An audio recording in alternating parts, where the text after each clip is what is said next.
Hello, everyone, and welcome to this week's episode of Binge Eating Breakthrough. This week is going to be a little bit of a different episode than usual because as we stand here today, I just got back from running the Boston Marathon. Today is Thursday, April 23rd, 2026, and I just ran the marathon on Monday. Now, instead of me just talking to you for a while about the marathon, I thought it would be fun to invite somebody who knows a little something about the marathon to come and ask some questions and kind of interview style to make this a little more interesting for those of you who are listening. So, Shelby Tutty is here with us today. Shelby is a perimenopause educator and coach, and she actually has been on this podcast several times. I will put a link into the show notes. We did a couple of podcast episodes all around perimenopause and peaceful eating, kind of how perimenopause impacts eating. They're great episodes. I will make sure to put a link in those. And Shelby did a similar episode like this when I went to New Zealand last year.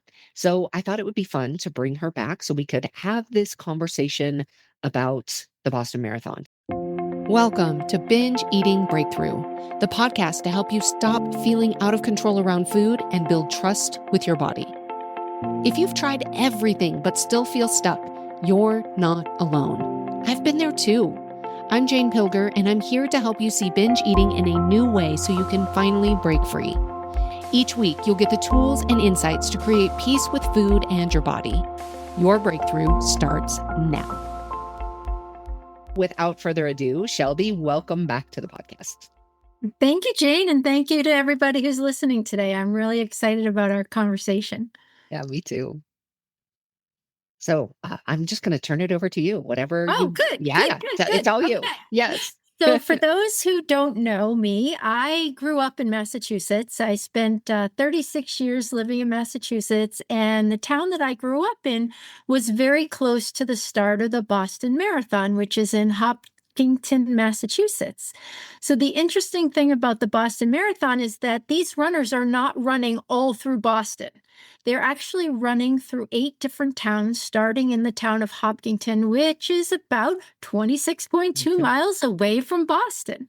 And I grew up in the town next door. So every year, come Patriots Day, which is the day that the runners run the Boston Marathon, which is a very symbolic day in Massachusetts because it was the start of the American Revolution. When that would happen, growing up, there were crowds, big crowds. And if you are familiar with Massachusetts roads, you know that they are narrow. They are called paved cow paths because they are so narrow. They're windy, they're twisty, and there's always just one way into a town and one way out. It's a very tight structure for the navigation in Massachusetts. So I spent every Patriots Day at home because my mother did not want to drive and deal with crowds and road closures. So we would clean out our closets. So I always associate Boston Marathon with cleaning out the closets. Nice. So that kind of sets it up a little bit for you. It runs through multiple towns of Hopkinton and Ashland, Framingham, Natick, Wellesley, Newton with the infamous Heartbreak Hills, which we'll talk about, Brookline, and then finally Boston. So let me ask you, Jane, when you were running through the area, were you aware that you were running through different towns? Could you tell going from one town to the next that it was changing? Well, yes, because I actually did a course tour. So I traveled to the Boston Marathon with some friends, Derek and Carissa, who really were integral in me getting to the race in the first place. This was Carissa's 10th Boston Marathon and Derek's 8th. It was also her 30th marathon overall. And I had a dream to qualify to run in the Boston Marathon a long time ago, but I really thought that it wouldn't be possible for me. And then I remember talking to Chris about it. She was talking about going back and how much she loved it and how it was so incredible. And I got to thinking, like, maybe this could be possible. And that really kind of started my journey. Well, it was so amazing having them there because they had done it so many times. And one of the things that they suggested was that we do a course tour. So they have both on Saturday and Sunday before the race, you can go out on a bus. They take you on a bus just on the freeway, straight shot to Hopkinton. Then you get out, you can walk around, you got to see the start line, the start area, the infamous sign that says it all starts here. And then you got back in the bus. This is, a map picture, just a huge tour bus.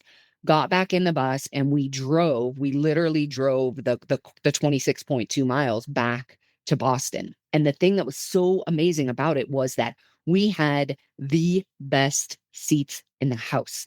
The picture, the two seats behind the driver of the bus. So literally, I could see pretty much what the driver could see. I mean, full view straight ahead of the course. And what's really neat about it is that on the road, now I didn't see this when I was running, but I could see it very clearly while we were driving on the bus tour.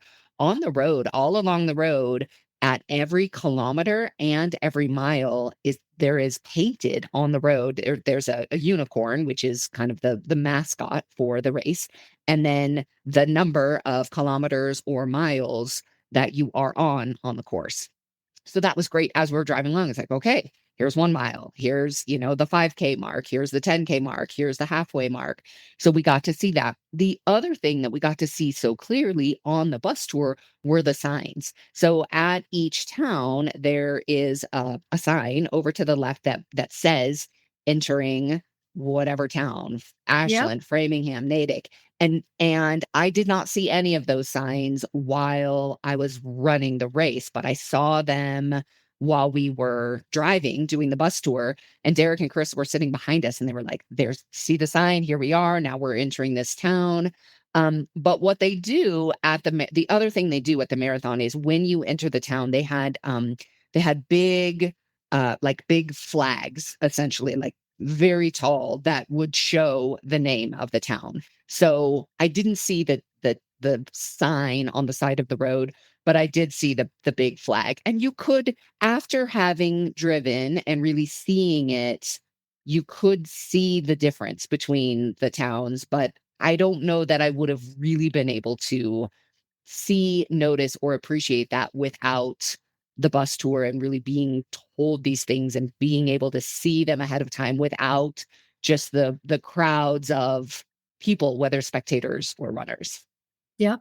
Yeah. And the signs that Jane is talking about, they're actually iconic signs to Yes. indicate when you've crossed over into another town in Massachusetts. Those were not erected just for the Boston Marathon, Yes. but they are very iconic in the way that they look and the information that's on the sign. And when you cross into that town, it becomes really clear, like, okay, you're leaving one town and you're moving on to the next. But I can understand how when you're running, you're not going to be seeing those unless it's like this big giant flag that you're like, okay, I'm running into the next town, because there is a wall of spectators that come to watch, and there's no distinction between towns when you cross over. Oh, the spectators, they all look the same, with this big wall that's been created from them. Yeah. Yeah. Amazing. So, you got to Boston. You Mhm. stayed in Boston, is that correct? Yes. Stayed And pretty much in downtown Boston, pretty close, maybe half a mile away from the finish line. So we were just within walking distance of everything. And had you been to Boston before as a tourist?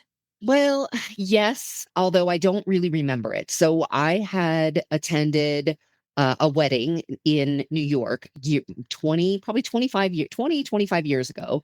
And after the wedding, we came to Boston and we spent maybe one night in Boston. I remember we went to Faneuil Hall and Mhm. I literally remembered nothing else. So I might as well not have been to Boston because I didn't remember anything.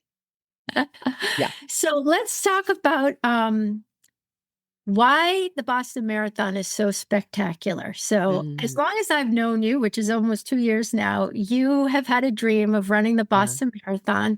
And I know it goes beyond how long I've known you. But mhm. what makes the Boston Marathon so spectacular and so difficult to achieve? Well, I think I've been thinking about this a lot, and I wrote a Substack post about kind of why it's so why it's so amazing and kind of my journey to it. So I'll be sure to link that in the show notes as well for anybody who wants to read that and see some pictures of kind of the journey. But there's several reasons. So number one is it's historic. So it is the longest consecutive running marathon in the world. This year was very historic in that it was the 130th running of the Boston Marathon, which also coincided with the 250th anniversary of American independence. And so it's really cool to have both of those things happening at the same year.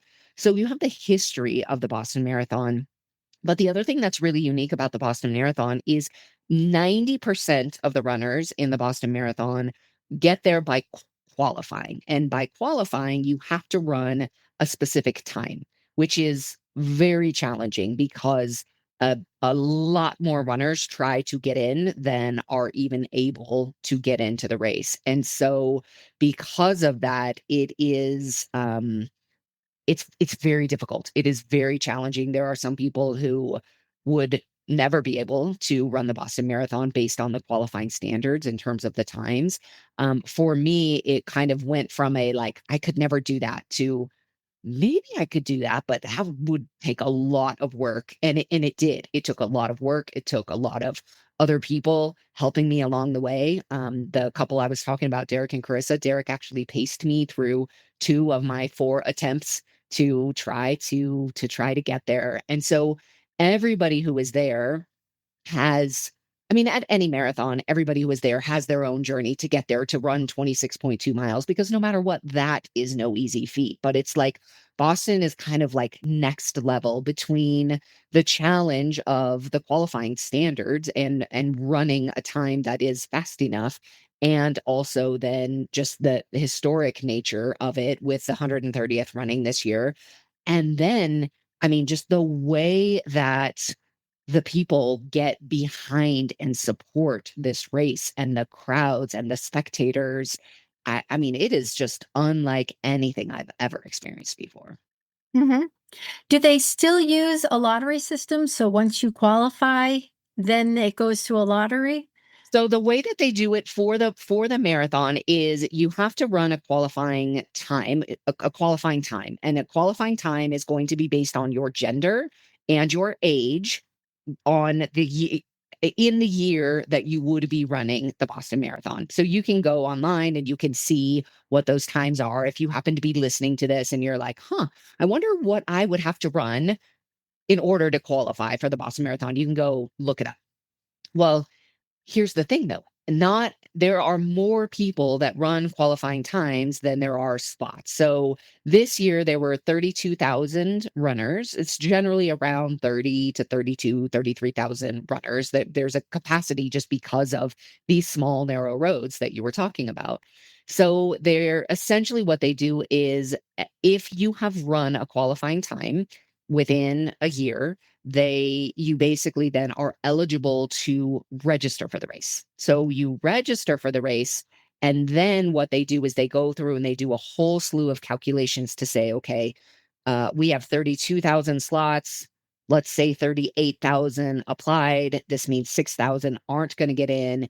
And what they do is they do the math and they figure out what they call a cutoff time. And so, for example, this year, the cutoff time was 4 minutes and 33 seconds, which means you actually had to run not only your qualifying time, but you had to run 4 minutes and 34 seconds faster than your qualifying time in order to actually be able to run this year's Boston Marathon. Wow. So Yeah, yeah, that I mean puts it into perspective that this is not a one and done. I'm going to apply and get in and I'm going to run. They're that's right. very selective about the criteria of the runners. And just because, you've done really well on other marathons and triathlons doesn't necessarily mean that you'll be accepted into the Boston Marathon. It is really elite as far as the runners that it attracts and the expectations that's set from it. The other Um, thing that's really cool is that speaking of elite, so you also have a huge elite field. I mean, this is one of the major marathons. This is a marathon that really any runner, any of the elite runners have this in their sights of wanting to do well at Boston, whether it is top American or whatever it is. I mean, it is such an iconic race. So what happens then is that the elite field, both in men's, women's, the para athlete division, just brings the cream of the crop of runners from all over the world, which is also really cool. mhm. And I also saw a diagram which was really interesting about, okay, here's the Boston Marathon as far as elevation changes, and Hmm. here are other marathons, the London Marathon, the Chicago Marathon, where I live now. I mean, Chicago is flat, and what they call hills here, I laugh because they are not hills. Growing up in Yes. Massachusetts, I know what a hill is, I know what a mountain is. And Yes. the elevation changes within the Boston Marathon. You've got ups and downs. And then right around the 20-mile mark, when you're really pooping out, that's when you get hit with Heartbreak Hill. So tell me about your experience with Heartbreak Hill, which is actually a series of four hills that progressively get harder and harder in the Mhm. Newton area, which Yep. again is about 20 miles into your race. What was that like for you? Yeah. So, what's really interesting and unique about the Boston Marathon and the course is it's actually a net downhill. So, overall, you run more downhill than uphill or flat, but it's the location of the hills that make it so hard. So, as you were describing, the main hills in the race are between like 17 and 21. The Heartbreak Hill ends right around kind of 2021 ish. But before that, the first 3 to 5 miles are literally downhill. I mean, you start with the first mile is pretty steep downhill. And there are a couple of other pretty significant downhills before you even start running the hills in Newton. And so this makes it really challenging because a lot of times when you run downhill, it can be really hard on your quads. And so what happens for a lot of people is if they, let's say they haven't been able, let's say they live in Chicago and they haven't been able to train hills and haven't been able to kind of train their body to run downhill and then be able to go run uphill after that, it can be really challenging. And so I did a lot of preparing ahead of time. I listened to a lot of podcasts. I talked to a lot of people who had done the race and kind of really thinking through strategy because what I really wanted to do was enjoy this entire race. I wanted to enjoy the whole thing. Really didn't want to get to a place and just feel like couldn't go or my legs were dead or I really wanted to just take it all in. And so because of that, I took it pretty easy early on with the downhill. I definitely did some great training runs where I would run downhill, then go run some more hills. So I felt really prepared for it. And so the hills in Newton, I mean, they were challenging, but having seen them on that bus tour was hugely helpful. So at least it's like, okay, I know where they are. I can see it, I can imagine. And then my husband, he took the train out to near, he basically was close to the top of the first hill and was right around mile 17. And so I knew he was coming. And so I kept thinking, like, okay, 4 more miles until I see Todd. And I really wanted to be feeling good when I saw him. And so it was so great that he was at the top of the first hill because then I was kind of looking for him. And so the hill itself was really not that bad. And because I was looking for him and he ended up being further up than I thought he was going to be, I really was almost done with that hill by the time I saw him. And then I was, that was great. And then the next two hills weren't too bad. And then Heartbreak is definitely it is the steepest hill. I think it's the longest. It's maybe right around a mile, something like that. But what's so incredible about it is the crowds. I mean, there are so many crowds. They have like, I mean, practically a DJ there with a speaker. There's a huge sign. When you get to the top of it, they actually the app where you can track runners and they will send splits. The app actually tracks your mile up Heartbreak Hill from the bottom to the top of Heartbreak Hill. And so because there's so much going on and so many people, and I had really kind of conserved myself. I really enjoyed it. It was great, but I will tell you, not everybody around me was was enjoying Heartbreak Hill as much as I was. But that all, I think the experience of it for me really came from kind of the preparation and the talking to other people and kind of the strategizing. Because if I had gone in like a typical marathon or hadn't done some of that training, I think, or even driven it to even be able to visualize and see what it looked like, I think it would have been much, much harder. I could see you getting to the bottom of Heartbreak Hill and just breaking out in the biggest smile, like, Yes, yes, I did yes, it. yes, And then absolutely. like the finish line is coming and you just have to push a little bit further to get to the end Yeah. and there it all is. It's all behind you now. Yeah. So the last bit is it's pretty much net downhill. And so a lot of people say if you can get to the top of Heartbreak Hill and still feel pretty good, or even get to the bottom of Heartbreak Hill and still feel pretty good. Once you get to that top, it's like then you can, if you have anything left in your legs, you can really go for it and pick up pace. So a perfectly executed Boston race would have you get through the hills, get to the top, and then actually pick up your pace and your speed to the finish line. And what's Mhm. cool about the end too is there's the infamous sit go sign. So Yeah, there's this yeah.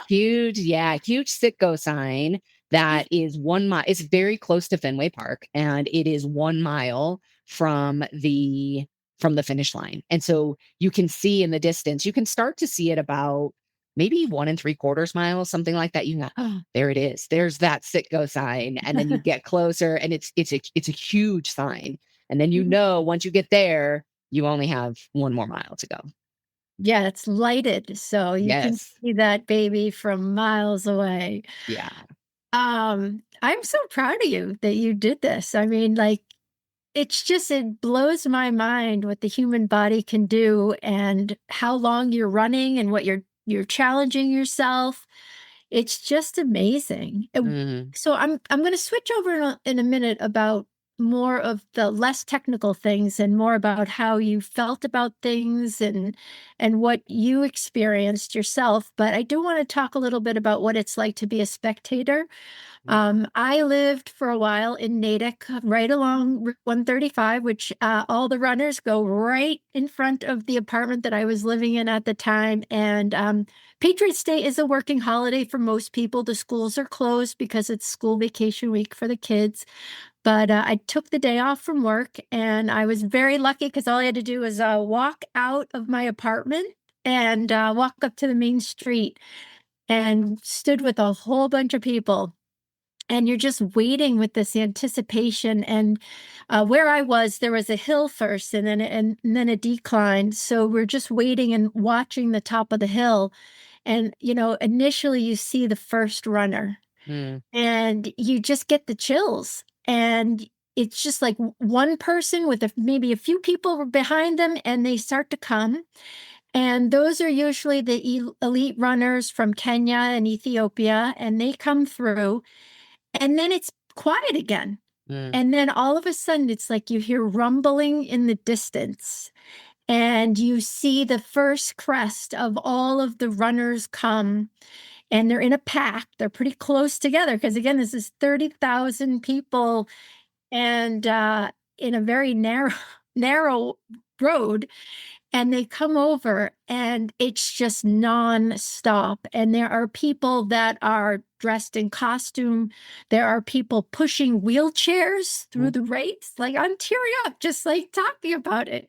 It's so emotional and awe-inspiring. And you're just watching forever as these people are going, and you're feeling that impact of what it took for them to get there and what it takes to get through this very difficult, challenging race.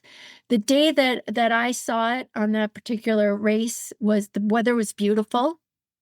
What was the weather like for your race? So depends on who you ask. If you ask the spectators, they would say it was cold. Uh So it was when we went to get on the buses, it was high 30s. It was maybe 37 degrees, something like that, when we got on the buses. It was probably when we started. The other thing that's kind of unique about the Boston Marathon is it starts later in the day. The age groupers start at 10 a.m. I started around 11, and it was probably low 40s, yeah, it was probably low 40s. Um, which is pretty chilly. And even if I were to go out for a run normally in the low 40s, I would wear tights. I might wear a vest. I would wear a long sleeve. I would probably wear gloves. But when you're racing and running pretty hard, that's actually lovely running weather because you're not going to overheat. So, people were wearing all kinds of different things. I wore shorts and a t-shirt.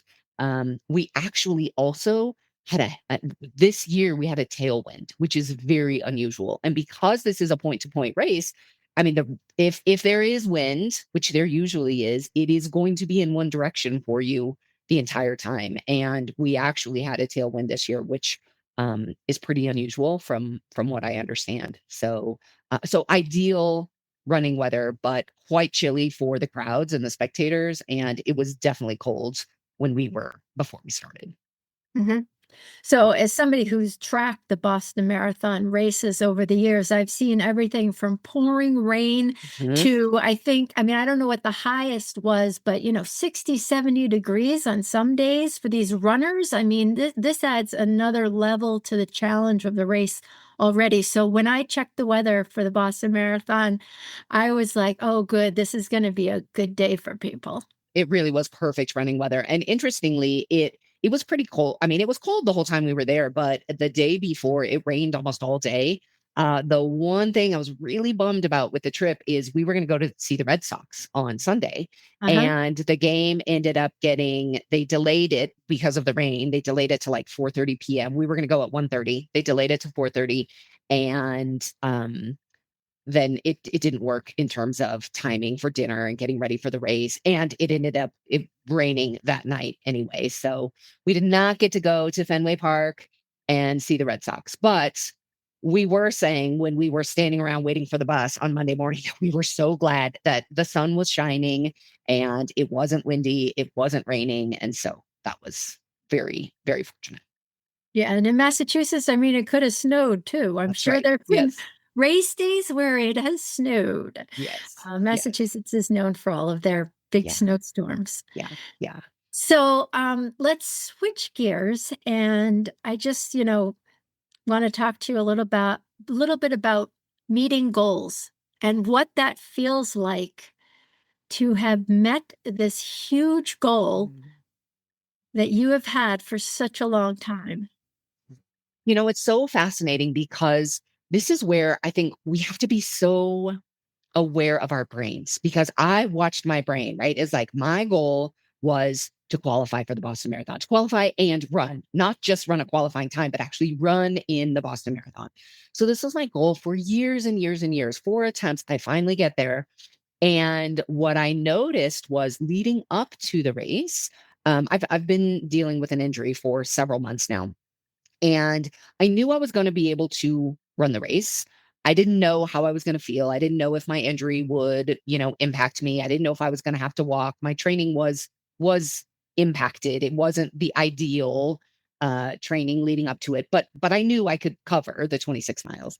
But I watched my brain kind of almost like change goals on me. It's like it went from, well, I like to call this like, yeah, but it's like, well, yeah, okay, I'm running, but I don't know. I'm not going to be able to run as fast. What about my leg? It might hurt. It's not what I want it to be. So it was really interesting I had to, I didn't have to, but I watched. I'm so used to uh, watching what I'm thinking and how it's creating my experience. And I was so aware leading into the race of the where I was kind of focusing on what I didn't want, what I was worried about, kind of changing this goal where before it was, I just want to run. I just want to go. I just want to experience it to like, well, I actually want it to be this, or I want to run this time, or I want to just be able to run. So it was really interesting to watch that. And I had to just remind myself that just being there, just going literally was the accomplishment, like, and I think it's just so common for all of us to want to change our goals. It's like once we reach a goal, we Yep. just silently go to the next. We just kind of push it up to the next one, and there's kind of like that never satisfied. Like, okay, I'm just going to keep going for something else, and then keep pushing, pushing, pushing.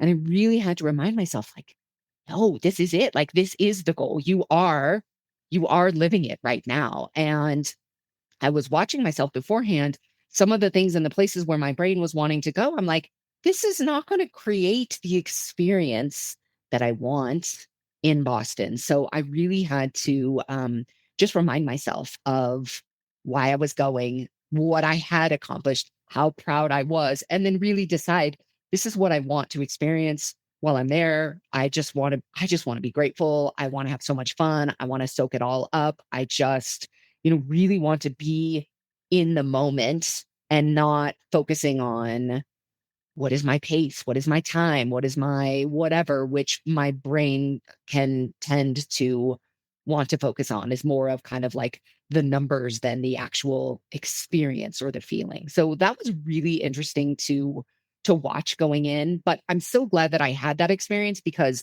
it made me very intentional about here's what I want to create while I'm there, here's how I want to think about things, here's how I want to show up, how I want to run this race and to experience it all. And I feel like that setting that intention really did allow me to completely create that, which was incredible.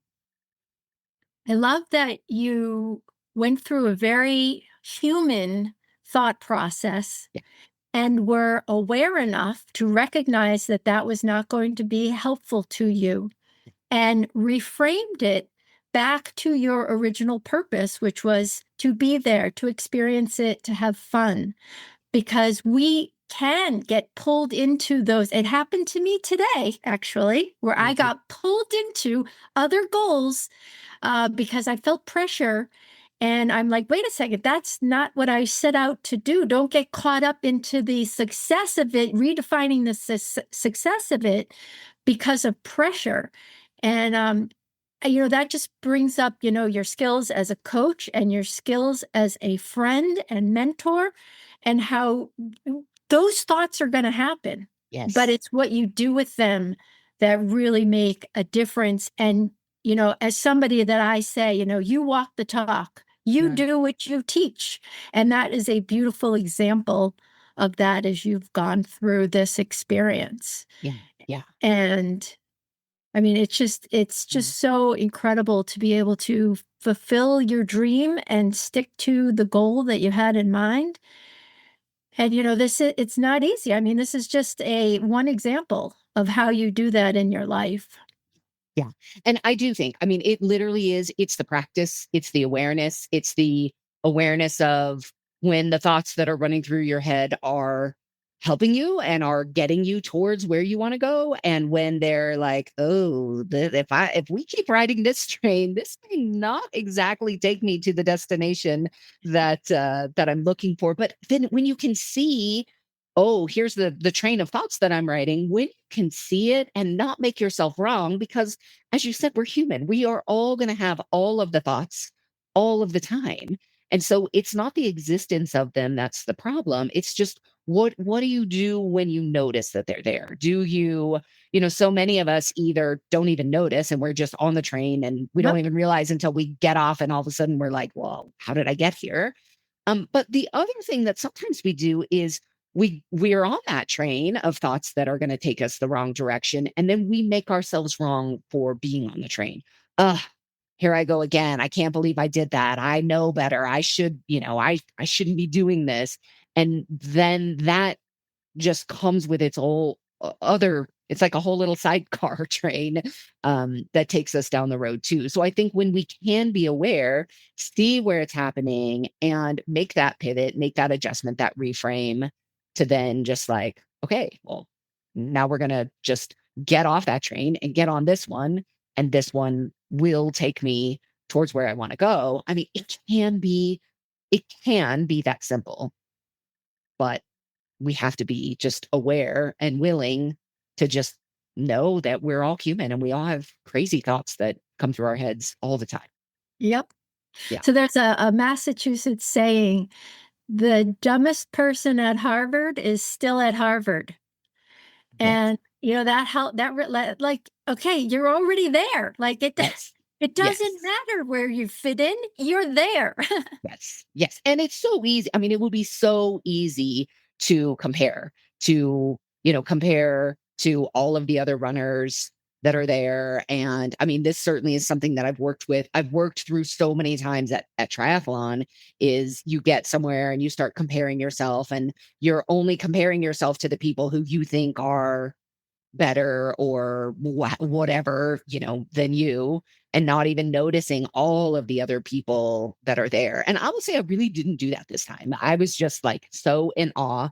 I love seeing all of the people. I mean, all ages, all from all over the world, so many different languages, people wearing. So you get well, you can purchase a jacket. There is a unique jacket, unique colors for every year of the Boston Marathon.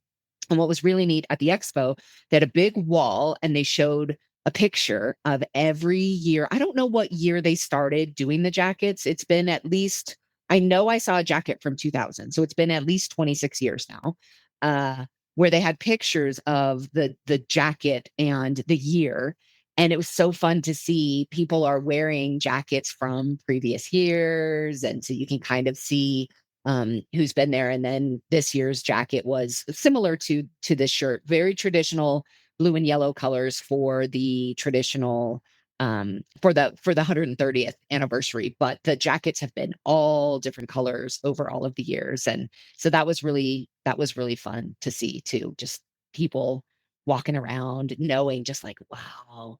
The other thing that was amazing, and there's so many different stories to tell, but the So other many. the other thing that was amazing was they have what's called the Quarter Century Club. And these are runners who have run at least 25 consecutive Boston marathons. And they were wearing a bib on the back of their shirt. They went in the second wave and I was in the fourth wave. So I passed several of these people. And some of them, as you can imagine, are getting up there in years because they have been running so many. And it showed this is my whatever Boston Marathon. And I think the longest one I saw was 46th, my 46th Boston Marathon. There was a woman who she was wearing the Quarter Century Club bib, and she had written on the back of her jersey, I am 84 years young. It Oh, was like, wow. wow, so incredible. And then another one that was just so incredible said, I quit chemo to run this race. Wow. And I was like, and when I saw that, what the thing that came to me was every person here, all 32,000 of us, every one of us has a story, like a personal story of what it took to get here, whether it was the journey to qualify, whether just being here at the start line, I mean, just really, and just thinking about the individual stories of the masses of people that were out there on the road was just really, really cool. So you had mentioned stories, and I wanted to ask you. So the other thing about Boston Marathon is that it's known for its grit and grace and Mm. its helpfulness of other runners. Particularly this year, we had a man collapse right before the finish line, and two runners came up behind him, scooped him up, and helped him over the finish line. Do you have any personal stories you want to share of things that you saw or experienced yourself while you were running? Mm. Nothing specific. I mean, there were a lot of people running together. And so whether they knew each other, certainly the para athletes that have a support person with them, I think I was very aware of a lot of that. But I don't have any specific stories. I did see a couple of people who were on the ground who had fallen, and other people were, it was kind of one of those where they were already down and other people were already around helping. So I don't have a specific story about that. Maybe the support from the crowd. I mean, Oh my the gosh. screaming, like we're just constantly screaming as observers to all of this, The crowd was hearing people. the crowd was unbelievable. So 2 of the places where you run through, college campuses. One is around halfway, you run through Wellesley College, which is an all-female college, and there is, kind of lore of being able to, stop and get a kiss from a Wellesley girl. And then there's a little bit later on, there was Boston College. And I would say actually the Boston College, they both areas, filled with their just 20-year-old college energy they were just so loud. And I would say Boston College probably was even louder than the Wellesley College, but you can hear Wellesley coming. There's a right before you get to Wellesley, it's a little bit of a more quiet spot, but you can hear like the screams that are, coming down the road. And one of the things that was so incredible is Derek and Carissa suggested, they said, if you have your name on your bib, they will people will yell at you and they will yell your name. So we got from this company called Pen and Paces, we got these bibs that you could put your name on. And so I had this bib that has my name on it that I just put like in above right above my number bib. Uh-huh. And so people the entire way, people were yelling, "Go Jane!" And also other names of people who also had names on their bibs. But I literally felt like people were cheering for me. And then when you would, and then I would also, I was over on the right hand side and I gave high fives to people are out there like wanting high fives. I have never given so many high fives in my life. I mean, hundreds of high fives, and especially in that college area. And they're like, Coach Abe, and you're like, yeah, like responding to them. And then their hands are out and you're giving high fives. At one point, I think it was a Boston College, you start going downhill and they're out there, they're screaming and they're giving like hard high fives. And I remember at one point thinking, I feel like maybe I'm running backwards, because I think I'm like being pushed back with the high fives. But I mean, it was just incredible. And then at the end, you take the iconic right on Hereford, left on Boylston to the finish. And I mean, it just the crowds are like 4 or 5 people deep, so many people. Again, they're yelling your name. Um, and when I made that left turn, I looked over into the crowd and I saw Todd. And there is one of probably my favorite picture of the whole weekend is of me. It's when I can tell it's right when I saw Todd in the crowd. Uh-huh. And I was just hands up, like so excited. And I mean, it really was. I mean, the support from the crowds, literally unlike anything I've ever experienced at any event I've been at. Hmm. Yeah. Did you, I heard the Clintons were there. Did you see the I Clintons? did not. I heard about this after the race, but I did not see them. I did see Meb Keflezighi. There were 2 women who finished pretty much right in front of me. They were wearing, they had these little sparkly little unicorn headbands and little sparkly tutus on, and they finished right in front of me. And they I don't know if they were fundraising for him or they knew him somehow, but he actually was putting their medals around their necks, so I got to see him, so that was Oh, that's cool. yeah. And then the astronaut Suni Williams was there too. She was Oh, I did not know that. because she is known for running a marathon in space, as the first person to run a marathon in space. Amazing, Yeah, amazing. so there it's just like you said, an incredible story for every single person running, including yourself. I mean, what it took for you to get there and set this goal and then achieve it and get through the marathons that you had to qualify and the setbacks of your cow experience Yeah, and yeah, your injury that you've been dealing with this year. I mean, it's just incredible. yeah. I mean, it really has been so amazing. And I think it really is that testament of setting a goal and not giving up on it. Like, just keep for anybody listening, it's like, if if listening to this inspires you in any way, whether it's running a marathon or anything else, it's like, set that goal, tell other people about it, and think about, okay, what would it take? What would I need to do? What is the very next step? And just don't give up. And it probably will take longer than you think, and it will take a lot of help and support from other people, and let it take how long it needs to take. Let yourself be helped, let yourself be supported, let yourself just learn and grow through it all. And even if you never get there, it's like, who you become along the way is it really is the most important part.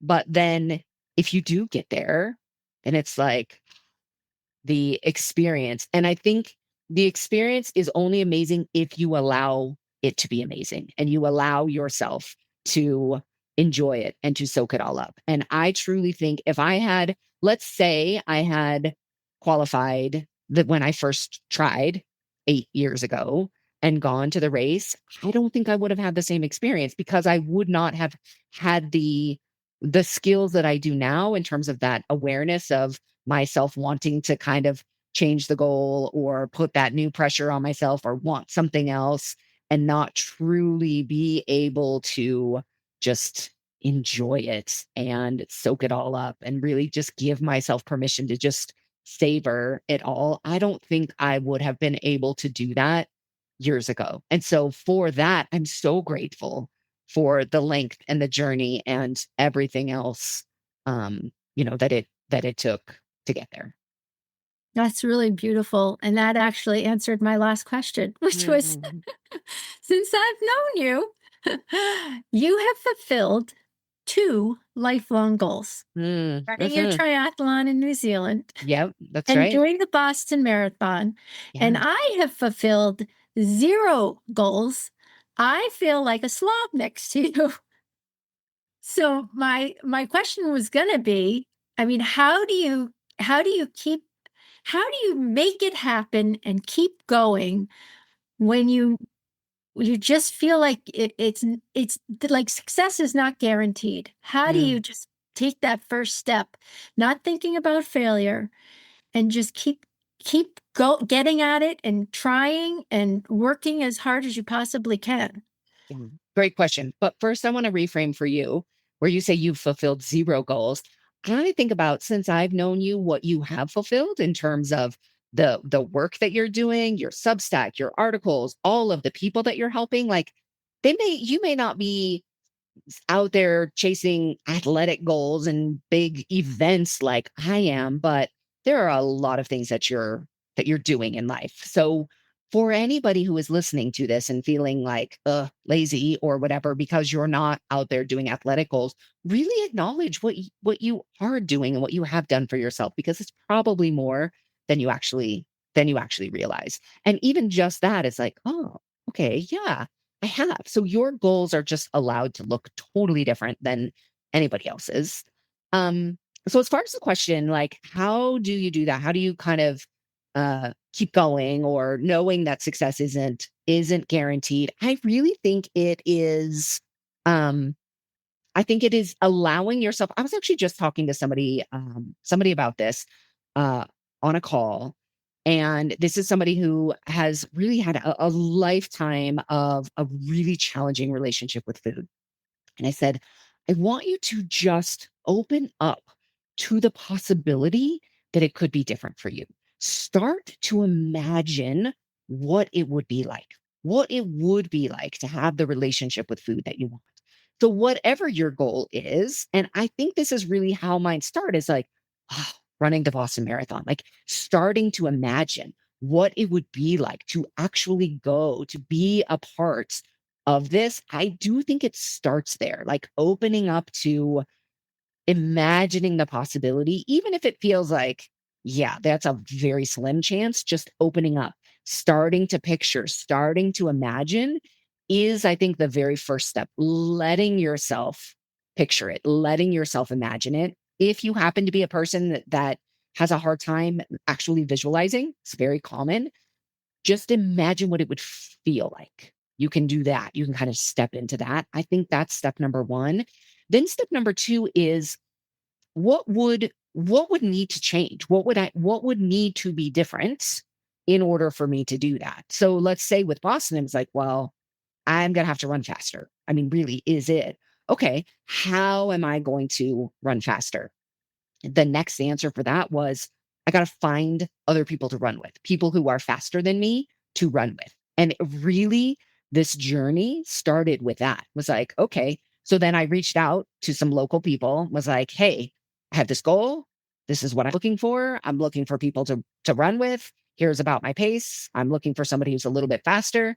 And then I had other people. It took me a while to kind of find great people to run with, but that was it. And that right there was huge in kind of taking that next step. So it's like open up, start imagining what imagine yourself doing that thing, what would need to change, and then what is like the very just one thing that I would need to do. And it probably will be getting support in some way, whether it's support from somebody who has done it before, whether it's support from somebody who is a little farther along than you are.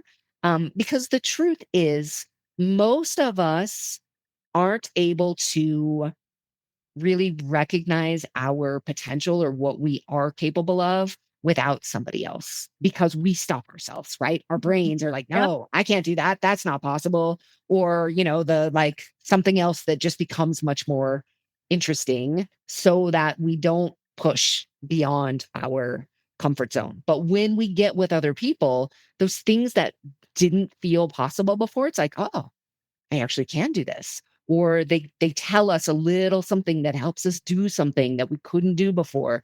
And when we can start stacking those things up and celebrating those wins, that's then what starts building us closer and closer. You make it very doable when you frame it like that. Yeah, I like that feeling of thinking about it as a feeling sense and what that's going to feel like, and you kind of envision it first, and then decide the steps of what I need to do to take to get there. And then one step at a time, just keep working it and keep working it. And, some of these things have taken you years, but I've only seen the last part of it, the that's last right. years. That's exactly right. And it's so important to know that, right? Because it's like, oh wow, look at these amazing things. Yeah. It's like, but there's Like it's overnight. so many years. Yeah, definitely not overnight. And support. I mean, support is a huge part of anybody who achieves any goal doesn't do it without support. So if you are listening to this, you are trying to do something, go after some goal without support, you're trying to do it on your own, find some support somewhere. In this age of the internet, you can find support. You can find other people who are on a similar journey. It truly makes a huge difference. Yes, that is true. Yes. So Yeah. I guess we'll wrap up. Let me just Yeah. ask you one last question. Yeah. Did you pack your cat and have it yet? I don't even know what Which you're talking which about. for those who don't know, that is Boston for did you park your car in Harvard Yard, Nice. which is a very funny saying, which lets you really flex on the Boston accent. Love it. If you've ever watched the movie The Town with Ben Affleck, you can really hear the Boston accent in there. Yes. Not everybody has the Boston accent. In the area that I lived, which was, in that Hopkinton area, it didn't travel as far. But when you're right in downtown Boston, you grew up in the North End, you definitely had a Boston accent going on. But that That's is the famous, did you park your car in Harvard Yard? Just so you can have some fun with the language. so good. Tell us again with the accent. Yeah. Did you pack your cat and have it yet? Nice. Excellent. I for sure could tell people who had the Boston accent. You can hear it for sure. So Yeah, so good. Yeah, I just a lot of funny sayings in Boston. Bang a Yui. You got your Dunkin', which is Dunkin' Donuts. yes. You have Packies, which are package stores. There's just a lot of living color in Boston.